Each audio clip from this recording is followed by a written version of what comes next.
This is Hidden Killers Week in Review. A look back at the most prolific stories of the week.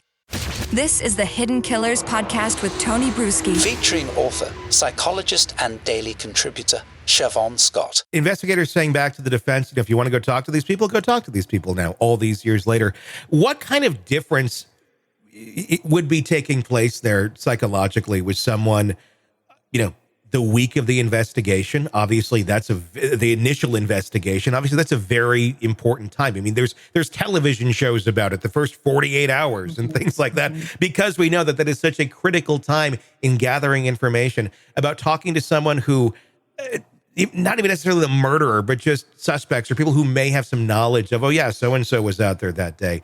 And then going and interviewing them today, all that was lost. I mean, how impactful is that to have lost all of that material? Yeah, it's really significant because memory changes, it evolves, it's malleable, and people are going to give a very different story in all likelihood, even if they're not intending to.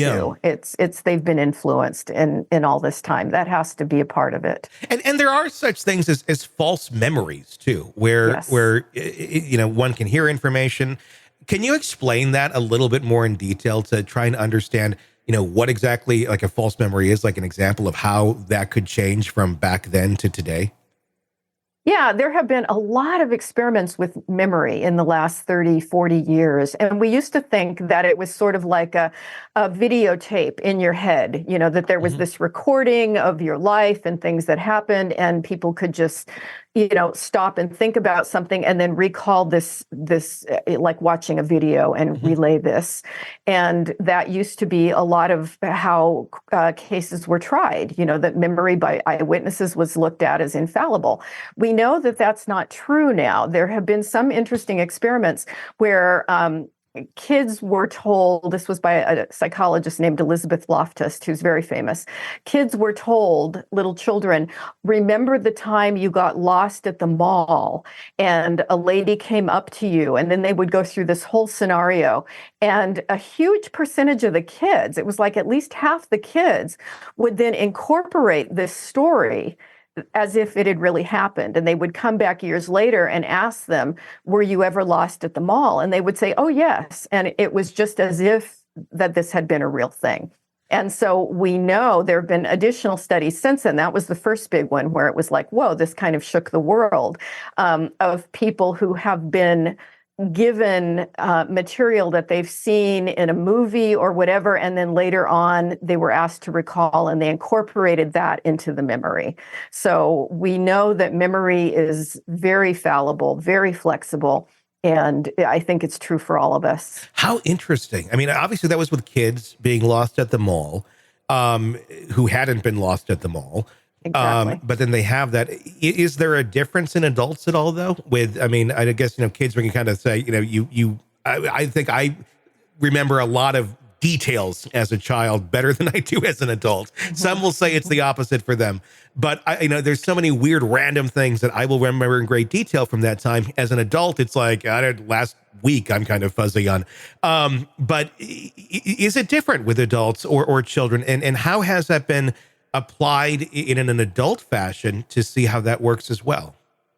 Yeah, it does work with adults, probably not to the same extreme as it does with children, but they've done a lot of research where adults are shown photos of people who look like a perpetrator, and just seeing the photos has influenced the way that they recall an event, even when it was clearly not the person who could be there, but they make mistakes just depending on what photos they're shown. So how reliable is that? Police lineups, things like that we've, seen over the years where they bring, all the people out and like it's number 1, 2, 3 or 4 or 5 or whatever.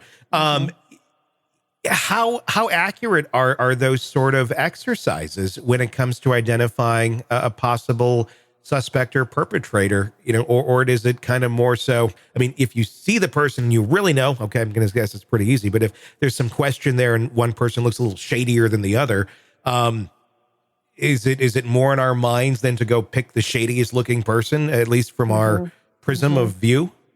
Yeah, I think our minds fill in the blanks a lot, and it's unfortunate, but I think I know there have been quite a few cases where people have identified a perpetrator in a lineup, and then it turns out years later when we have DNA that they were wrong, even though they were really sure at that moment. Yeah. And so I think we all have to be aware that we're suggestible. Memory is malleable. It changes. It's influenced. Yeah. And certainly, watching news shows or documentaries or things that people may have seen over the years, it can change the way that they perceive things. So testimony from someone today who had their testimony taped over 10 years ago, really not at all the same thing. It's probably not going to be the same thing in many cases. Yeah, they're going to remember things differently, or remember things that didn't really happen, or not remember things that did. It's unfortunate. How often do people insert things into those memories where it's, this person told me this or that? I mean, is it smaller things that people kind of tend to be off on, of well, the restaurant looked like this or the layout was like this, or is it full blown conversations and big pieces of information that our memory can insert that really didn't take place? I think the memory is probably more prone to small details and things that were said that maybe weren't said. If it's an actual big event, I think an adult is probably going to be less likely to, have their mind fill in the blanks. But our minds are always filling in the blanks when we think about history, even when we think about what did I eat for breakfast yesterday? Well, we might fill in the blanks with what we usually eat for breakfast without realizing, oh no, I did something different yesterday. We were out of the bagels. I had toast instead or whatever. But I think that's just the way memory works. We're always filling in the blanks of the history. And our minds are trying to go, okay, here's what's logically, a perfect example would be one of those Mandela effects, if you will, Tiananmen Square, for example. So many people remember the man being run over. He wasn't run over. He climbed up onto the tank. But because oftentimes, television will stop playing the video right there, we assume, we got run over. So they're not showing it because it's horrible and disgusting, but that's not even reality. But people will claim that they saw this sort of thing happening.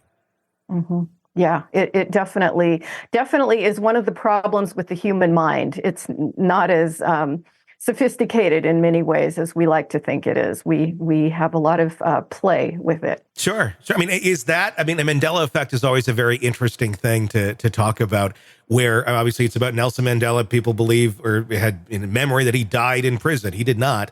And that's where that comes. But there's so many other things. There's the idea that Sinbad was in a movie called Kazam or Shazam or something that never existed. And so many of the children of the 90s and 80s, I'm one of them, could swear to God we saw this movie or saw pictures of it. I thought it existed. Yeah. I mean, it's are those moments prime examples of our minds collectively filling in the blank, especially when it's a larger thing and you have populations all over the country or all over the world that are doing that same sort of thing because our minds are going to the same places? Yeah, I think that's exactly it. Yeah, you can find it within cultures where things become the dominant theme in the culture and everybody thinks that that's what happened. Yeah, very interesting. And then to not have all that information for the case itself. I think that the damage there is so understated in this case. It's crazy. Yeah, it's really sad because we want to see the guy have a fair trial and we want to know as much as we possibly can in all directions. And it's it's really a tragedy. Want to listen ad-free? Want advanced access to all of our interviews before anyone else? Become a True Crime Today Premium Plus subscriber on Apple Podcasts. You get every episode commercial-free. So you can binge on True Crime until you can binge no more. Search True Crime Today Premium Plus on Apple Podcasts now, or go to our podcast page and sign up now. More of the Hidden Killers podcast next.